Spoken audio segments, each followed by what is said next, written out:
في القلب مشاعر أخفيها قد أشرقت الشمس عليها. بسم اللہ الرحمن الرحیم. کافی دنوں سے ایک بات ذہن میں تھی اور آپ حضرات نے بھی تھوڑی سی توجہ دلائی کہ سلسلہ درس رمضان میں جو دروس چل رہے ہیں اس میں خواتین کے مسائل کافی کم ہیں، جس کی وجہ سے مسائل کے حوالے سے ہمیں کافی دقت محسوس ہو رہی ہے. اور کچھ خواتین نے مسائل بھی پوچھے اور ان کی طرف شکایت بھی آئی کہ ہمیں مسائل کا معلوم نہیں ہوتا ہے اور ہم جن سے پوچھتے ہیں وہ ہمیں غلط گائیڈ کرتے ہیں، جس کی وجہ سے ہمیں کافی پریشانی ہے. تو سوچا کہ ایک ایسا درس بنایا جائے کہ جس میں صرف اور صرف خواتین کے مسائل ہوں. تو اس حوالے سے یہ آج کا جو یہ ویڈیو ہے اس میں صرف آپ کے خواتین کے مسائل ہوں گے. کوشش کریں کہ اکثر جتنے بھی آپ کے پاس خواتین کے کانٹیکٹس نمبر ہیں ان تک آپ یہ شیئر کریں، ان تک یہ پہنچائیں، خود سمجھیں پہلے اور پھر ان کو سمجھائیں جیسے آپ کے لیے سہولت ہو. خواتین یا تو پوچھتے نہیں ہیں اور ایسے لوگوں سے پوچھتے ہیں کہ جن کو خود علم نہیں ہوتا ہے، کہ جس کی وجہ سے پھر کافی پریشانی ہوتی ہے. تو شروع کرتے ہیں. مسئلہ: عورت کے لیے حیض کے دوران روزہ رکھنا اور نماز پڑھنا جائز نہیں ہے. مسئلہ: پاک ہونے کے بعد روزہ رکھنا شروع کرے. اگر رمضان باقی ہے اور جو روزے رہ گئے بعد میں قضا کی نیت سے رکھ لے. باقی نماز معاف ہے، اس کی قضا کی ضرورت نہیں. نمازیں تو معاف ہو جاتی ہیں لیکن جو روزے ہوتے ہیں ان کا رکھنا ضروری ہوتا ہے جیسے رمضان المبارک کا مہینہ ختم ہو جائے.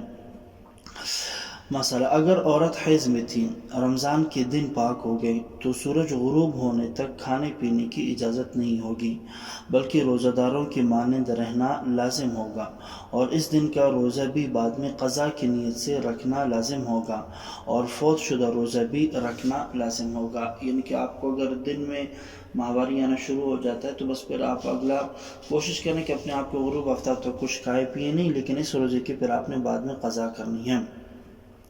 اگر عورت رمضان میں پاک تھی اور روزہ دار تھی، دن میں خون آنا شروع ہو گیا تو روزہ فاسد ہو گیا. اس کے بعد کھانا اور اسی طرح کھانے پینے کی اجازت تو ہوگی، اور ایام حیض کے فوت شدہ جو روزوں کے ساتھ جس دن خون آنا شروع ہوا اس دن کا روزہ بھی بعد میں رکھنا لازم ہوگا. جس دن آپ کو خون آیا ہے اس دن کا یعنی کہ روزہ پھر نہیں سمجھا جائے گا، اس ایک روزے کی بھی آپ نے بعد میں قضا کرنی ہے. حیض اس خون کو کہا جاتا ہے جو تندرست بالغ عورت کے رحم سے کم 15 دن کے وقفے سے آتا ہو. اس کی مدت کم سے کم 3 دن 3 رات اور زیادہ سے زیادہ 10 دن اور 10 راتیں ہیں، اور اگر اس سے زائد ہے تو وہ حیض کے حکم میں نہیں بلکہ استحاضہ ہے. استحاضے کے دوران روزہ رکھنا اور نماز پڑھنا لازم ہے. یہ ایک اہم مسئلہ ہے، خواتین اس میں کافی دقت کا شکار بھی ہیں. وہ کہتے ہیں جو خون نظر آتا ہے وہ حیض ہے. ہر خون حیض نہیں ہوتا ہے. بالغ عورت ہے، اگر 3 دن سے کم ایک دن خون آیا تو وہ بھی حیض نہیں سمجھا جائے گا. 2 دن ہے وہ خون نہیں ہے، وہ حیض نہیں، وہ استحاضہ ہے. استحاضے کے دوران اپنے نماز بھی پڑھنا ہے اور اپنے روزے بھی رکھنے ہیں. لیکن اگر 3 دن سے زیادہ ہو گیا اب یہ پھر حیض کا خون سمجھا جائے گا، اور اس کی زیادہ سے زیادہ جو مقدار ہے وہ 10 دن ہے. یعنی کہ چوتھے دن بھی آیا، 5ویں، 6ویں، 7ویں، 8ویں، 9ویں، 10ویں دن تک جو خون آتا ہے وہ حیض ہے.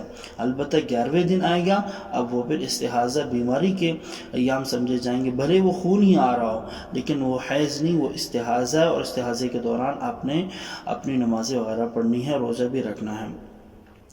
مسئلہ: حیض کے دوران ہم بستری کرنا، قرآن مجید کو ہاتھ لگانا، قرآن مجید کی تلاوت کرنا، مسجد میں جانا، نماز پڑھنا، روزہ رکھنا، بیت اللہ کا طواف کرنا ناجائز اور حرام ہے، لہذا ان چیزوں سے اجتناب کرنا لازمی ہے. مسئلہ: البتہ حیض کے زمانے میں نماز بالکل معاف ہو جاتی ہے. پاک ہونے کے بعد اس کی قضا واجب نہیں ہوتی، لیکن روزے معاف نہیں ہوتے. پاک ہونے کے بعد قضا رکھنا لازمی ہے. مسئلہ: اگر فرض نماز کے دوران حیض آ گیا تو وہ نماز معاف ہو جائے گی، پاک ہونے کے بعد اس کی قضا لازم نہیں ہوگی. دوران نماز یعنی کہ اگر ماہواری جاری ہو جاتا ہے تو بس اب آپ نماز چھوڑ دیں. اگر نفل یا سنت نماز پڑھنے کے دوران حیض آ گیا تو پاک ہونے کے بعد اس کی قضا لازمی ہوگی. نفل ہے یا سنت ہے اس کی تو آپ قضا کریں گے، لیکن جو فرض ہے اس کی آپ قضا نہیں کریں گے. اگر آدھے روزے کے بعد حیض آ گیا تو وہ روزہ فاسد ہو گیا، پاک ہونے کے بعد اس کی قضا لازم ہے. اگر نفل روزے میں حیض آ جائے تو اس کی قضا لازمی ہوگی. نفل سے مراد آپ ویسے نفلی رکھنا ہے، ثواب کی نیت سے رکھنا ہے، تو اگر وہ حیض کی وجہ سے خراب ہو جاتا ہے تو اس کی بھی قضا رکھنا لازمی ہے. اور اگر کفارے کے روزے کے درمیان حیض کی وجہ سے ناغہ ہو جائے، کفارہ، پہلے کفارے کو سمجھیں. کفارہ یہ سزا ہے ایک طرح سے، یعنی کہ اگر خدا نخواستہ اگر ایک خاتون نے اپنا روزہ توڑ دیا، یعنی کہ چپکے سے اس نے کچھ کھا پی لیا، اس کا روزہ بھی تھا، بالغ خاتون تھی، تو اب اس ایک روزے کے بدلے میں جو اس نے قصداً توڑا ہے، یا میاں بیوی ہیں، اس نے اللہ پاک حفاظت فرمائے کہ رمضان کے روزوں کے دن میں، یعنی کہ روزہ تھا میاں کا بھی بیوی کا بھی، اور انہوں نے جو قربت کی، ہم بستری کی، تو اس کی وجہ سے میاں بیوی دونوں پر کفارہ لازم ہوتا ہے. کفارہ کسے کہتے ہیں؟ کفارے کا مطلب یہ ہوتا ہے کہ 60 روزے مسلسل آپ نے رکھنے ہیں، درمیان میں بالکل بھی ناغہ نہیں کرنا. اب اگر لیکن مرد تو ٹھیک ہے، وہ 2 مہینے مسلسل رکھے گا 60 روزے، لیکن اگر کوئی عورت ہے، عورت تو اب نہیں رکھ سکتی ہے، تو اس کے جو ماہواری کے ایام ہوتے ہیں نا، وہ اس کے گویا کہ گیپ اور وقفہ سمجھا جائے گا. اس دوران جو پھر وہ روزے نہیں رکھے گی. جیسے ہی ماہواری کے دن ختم ہو جاتے ہیں تو اس کے بعد وہ پھر اپنے دوبارہ سے کفارے کے روزے شروع کرے گی. اگر ایک دن بھی اس نے وقفہ کیا تو دوبارہ، یعنی کہ اگر ایک خاتون ہے نا 45 روزے اس نے رکھے اور 40ویں دن اس نے روزہ نہیں رکھا، تو 40ویں دن نہ رکھنے کی وجہ سے اس کے سارے 45 روزے ضائع ہو گئے ہیں. واپس وہ اثر 60 روزے شروع کرے گی. خطرناک مسئلہ ہے، اس حوالے سے احتیاط لازمی ہے. مسئلہ، رمضان کے روزے میں جس وقت بھی عورت کو حیض آ جائے، چاہے دن کا تھوڑا سا حصہ باقی ہو، وہ روزہ فاسد ہو گیا، بعد میں اس کی قضا لازم ہوگی. یعنی کہ بالکل غروب آفتاب کے قریب ہی آ جاتا ہے. نفل روزے کا بھی حکم ہے کہ اگر بالکل غروب آفتاب کے وقت جو حیض کا خون آ جاتا ہے تو پھر وہ روزہ ختم ہو جائے گا. مسئلہ، اگر 3 دن تو ہو گئے لیکن 3 راتیں نہیں ہوئی، یعنی کہ جمعے کی صبح سے خون آنا شروع ہوا اور جمعے کے دن بھی آیا، ہفتے کے دن بھی آیا، لیکن اتوار کے شام کے وقت، غروب کے وقت وہ بند ہو گیا، تب یہ حیض نہیں ہے، کیونکہ 3 راتیں اس کی پوری نہیں ہوئی ہیں. اب یہ جو 2 دن اور 2 راتیں اور 1 دن جو اس کو ہوا، یہ استحاضے کا خون سمجھا جائے گا. ہاں، اگر 3 دن اور 3 راتیں سے زیادہ ہو جاتے ہیں، 3 راتوں سے، پھر وہ حیض کا خون سمجھا جائے گا. مسئلہ، حیض کی مدت کے اندر سرخ رنگ، زرد، سبز، خاکی، مٹیالہ، سیاہ، جو رنگ آئے وہ سب حیض ہے. جب تک پیڈ یا گدی جو کپڑا رکھتے ہیں خواتین ہر ایک کی اپنے مزاج کے مطابق، جب تک وہ بالکل سفید نہ دکھائی دے اور جب تک بالکل سفید وہ نہ رہے، جس طرح انہوں نے رکھا تھا اسی طرح بالکل دوبارہ بھی اسی طرح اس میں سفیدی باقی نہ ہو، تو اب وہ حیض سے پاک سمجھی جائے گی. یعنی کہ جب آپ نے پیڈ رکھا اس ٹائم وہ بالکل صاف ستھرا تھا، پیڈ بالکل سفید تھا، اور جس وقت آپ اس کو نکال رہی ہیں اس وقت اس کے اوپر کوئی رنگ وغیرہ کچھ بھی نہیں ہے، بالکل سفید ہے، تو آپ حیض سے پاک ہو چکی ہیں. مسئلہ، 9 برس سے پہلے اور 55 سال کے بعد کسی کو حیض نہیں آتا، اس لیے 9 برس سے چھوٹی لڑکی کو جو خون آئے گا وہ حیض نہیں ہے بلکہ استحاضہ ہے. بلکہ 9 سال سے پہلے تو بالکل حیض نہیں آتا، اس لیے جو خون 9 سال سے پہلے آئے گا وہ کسی صورت میں حیض نہیں ہو سکتا. اور 55 سال کے بعد عام طور پر جو عادت ہے وہ یہی ہے کہ حیض نہیں آتا، لیکن آنا ممکن ہے. اس لیے اگر 55 برس بعد خون آ جائے تو اس خاص عورتوں میں جس کا ذکر کیا گیا ہے اس کو حیض کہا جائے گا. البتہ اگر اس عورت کو اس عمر سے پہلے بھی زرد یا سبز یا خاکی رنگ آتا تھا تو 55 برس بعد بھی یہ رنگ حیض سمجھے جائیں گے، اور اگر عادت کے خلاف ایسا ہوا تو حیض نہیں بلکہ استحاضہ بیماری سمجھے جائیں گے. مسئلہ، کسی کو ہمیشہ 3 دن یا 4 دن خون آتا، پھر کسی مہینے میں زیادہ آ گیا لیکن 10 دن سے زیادہ نہیں. یہ بھی ایک اہم مسئلہ ہے. دیکھیں، مثال کے طور پر ایک خاتون ہے، اس کی عادت تھی 5 دن. ذرا غور سے اس کو سمجھنا، 5 دن اس کی عادت تھی. اس عورت کو 5 دن خون آیا، لیکن کسی مہینے میں ایسا ہوا کہ اس کو 6 دن بھی خون آیا، 7ویں دن بھی آیا، 8ویں دن بھی آیا، 9ویں دن آ کر کے یہ خون رک گیا، تو ہم یہ سمجھیں گے کہ یہ سارے کے سارے دن اس کے حیض کے ہیں، کیونکہ حیض کی زیادہ سے زیادہ جو مقدار ہے وہ 10 دن ہے۔ اب 9ویں دن جب خون رکا تو ہم یہ سمجھیں گے کہ اس کی عادت پہلے 5 دن تھی، اب وہ عادت تبدیل ہو کر کے 9 دن بن چکی ہے۔ لیکن اگر یہ خون جاری رہا، 9ویں دن بھی آیا، 10ویں دن بھی آیا اور آگے جا کر کے 11ویں دن بھی آیا، جب 11ویں دن آیا تو اب ہم یہ سمجھیں گے کہ 5ویں دن کے بعد جو خون آ رہا ہے وہ استحاضے کا خون ہے۔ 5 دن اس کی عادت کے خون تھے، اب یہ باقی جو خون ہے یہ استحاضے کا خون ہے، اس میں وہ اپنے نمازیں وغیرہ سارے پڑھیں گی۔ عورتیں ہر خون کو جو ہے وہ ماہواری سمجھتے ہیں، حالانکہ ایسا نہیں ہے، اس میں احتیاط کرنا چاہیے۔ استحاضے کا خون الگ ہوتا ہے، حیض کا خون الگ ہوتا ہے، اور حیض اور استحاضے میں احکامات بھی الگ ہیں۔ استحاضے میں نماز وغیرہ پڑھنا لازمی ہے، حیض میں پڑھنا ضروری نہیں ہے۔ ایک عورت ہے کہ جس کی کوئی عادت مقرر نہیں، کبھی 4 دن خون آتا ہے، کبھی 7 دن، اسی طرح بدلتا رہتا ہے، کبھی 10 دن بھی آ جاتا ہے، تو یہ سب حیض ہے۔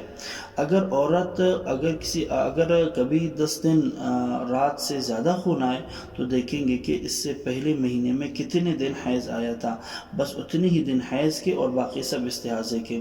کبھی اس کی عادت 4 دن ہے، کبھی 5 دن، کبھی 7 دن، کبھی 8 دن، کبھی 9 دن، لیکن 10 دن سے کم۔ لیکن کبھی ایسا ہوا، ابھی آپ یوں سمجھے کہ مارچ کے مہینے میں اس کو 8 دن، اس کے آخری جو خون آیا تھا وہ 8 دن تھا۔ اب اپریل کا جب مہینہ سٹارٹ ہوا تو اس کا یہ خون گیا 11ویں 12واں دن، اب یہ زیادہ ہو گیا، تو ہم یہ سمجھیں گے کہ پچھلے مہینے مارچ میں اس کے ایام 8 دن تھے، بدلتے رہتے تو تھے، لیکن آخری اس کا جو 8 تھا، بس 8 دن اس کے حیض کے ہوں گے، باقی استحاضے کے۔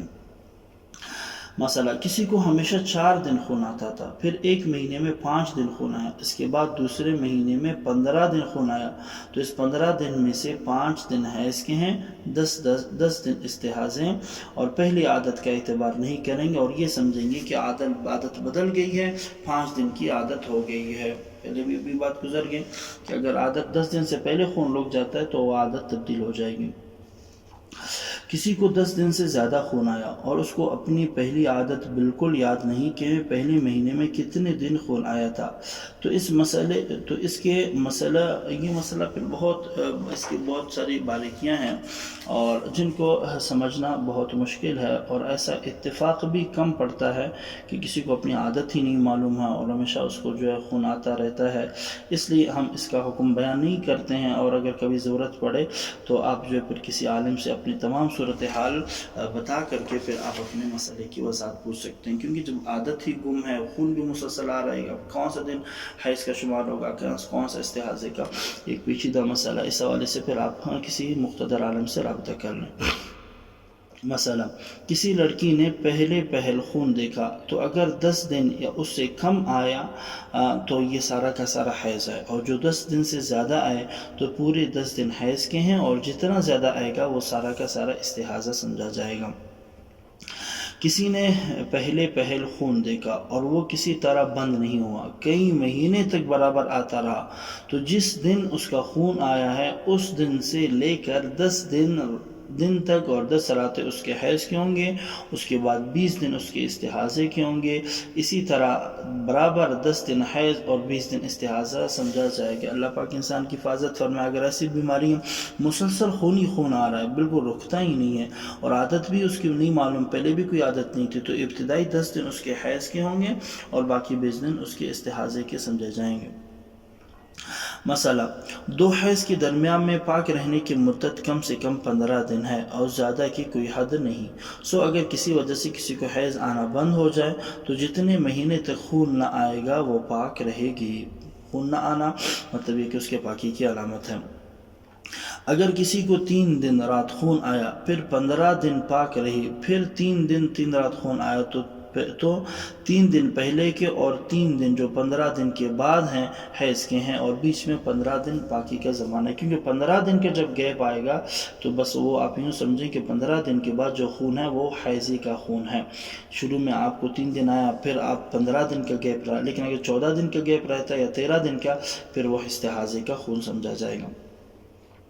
اگر 1 دن یا 2 دن خون آیا پھر 15 دن پاک رہے، پھر ایک یا 2 دن خون آیا، تو بیچ میں 15 دن تو پاکی کا زمانہ ہی ہے، ادھر 1 یا 2 دن جو خون آیا وہ بھی حیض نہیں بلکہ استحاضہ ہے، کیونکہ 1 یا 2 دن وہ حیض کا خون نہیں ہوتا ہے، وہ استحاضے کا خون سمجھا جاتا ہے۔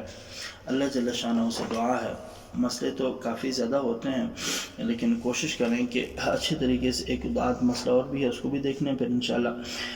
حمل کے زمانے میں جو خون آتا ہے وہ بھی حیض کا نہیں بلکہ استحاضے کا خون سمجھا جاتا ہے۔ اسی طرح بچہ پیدا ہونے کے وقت، بچہ نکلنے سے پہلے جو خون آئے وہ بھی استحاضہ ہے، بلکہ جب تک بچہ آدھے سے زیادہ نہ نکلے تب تک وہ جو خون آئے گا اس کو استحاضہ ہی کہیں گے۔ یہ تو کچھ مسائل تھے جو آپ حضرات کے سامنے بیان کر دیے گئے۔ اگر کوئی بھی مسئلہ آپ کو سمجھ میں نہیں آیا ہو یا آپ کسی بھی ایسے مسئلے میں مبتلا ہیں، اس کا حل آپ کو نہیں مل رہا ہے، تو آپ رابطہ کر سکتے ہیں انشاءاللہ۔